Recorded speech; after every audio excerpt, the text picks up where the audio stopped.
নমস্কার বন্ধুরা, আবার আমি হাজির হয়ে গেছি নতুন এক রেসিপি নিয়ে।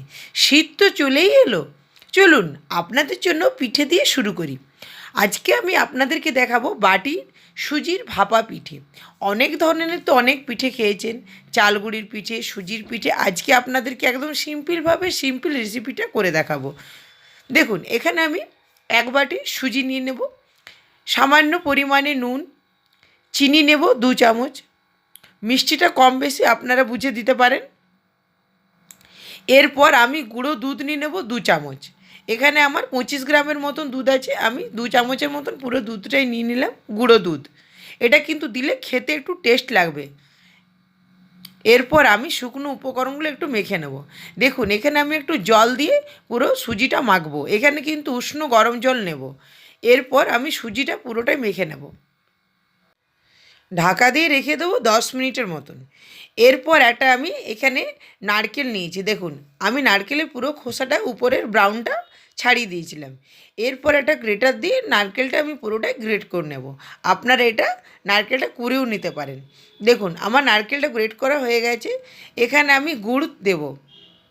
এখানে আমার 100 গ্রামের মতন গুড় আছে, আমি সেটা পুরো নারকেল দিয়ে মেখে নেব।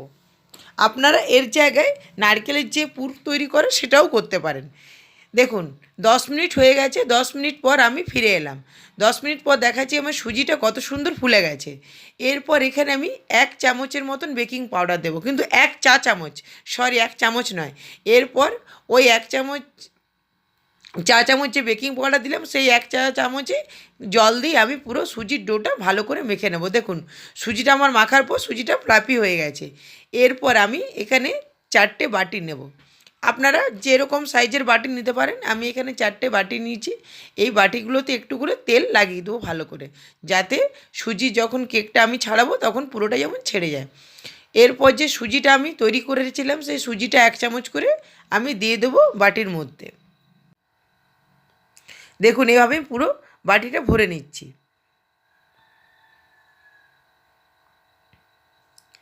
এরপর আমি এখানে যে নারকেলটা আমি গুড় দিয়ে মেখে রেখেছিলাম, সেই নারকেলটা আমি এখানে মধ্যেখানে দিয়ে দেবো।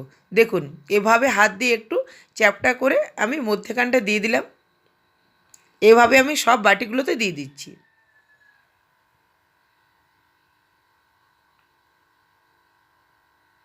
দেখুন, আমার নারকেলের পুরটা দেওয়া হয়ে গেছে। এরপর উপর থেকে আরও 1 চামচ করে সুজি দিয়ে আমি পুরো নারকেলের যে পুরটা দিয়েছিলাম সেটা পুরো ঢাকা দিয়ে দেবো।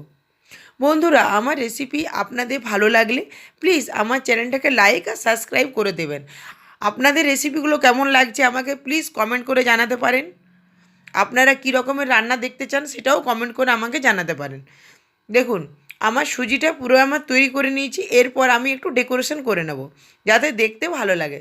দেখুন, এভাবে আমি একটু উপর থেকে কিশমিশ দিয়ে ডেকোরেশন করে নিচ্ছি। আপনারা এর জায়গায় চেরি, কাজু, যেটা আপনাদের পছন্দ। দেখুন, এরপর আমি একটা স্টিলের ঝাঁঝরি নিয়েছিলাম, যেটা থালাগুলো ফুটো দেওয়া আছে। এরপর আমি কড়াইয়ের মধ্যে জল বসিয়ে দিয়েছিলাম, সেই জলের মধ্যে থালাটা বসিয়ে দেব। আঁচটা সিম করে ঢাকা দিয়ে রেখে দেবো 10 থেকে 15 মিনিট।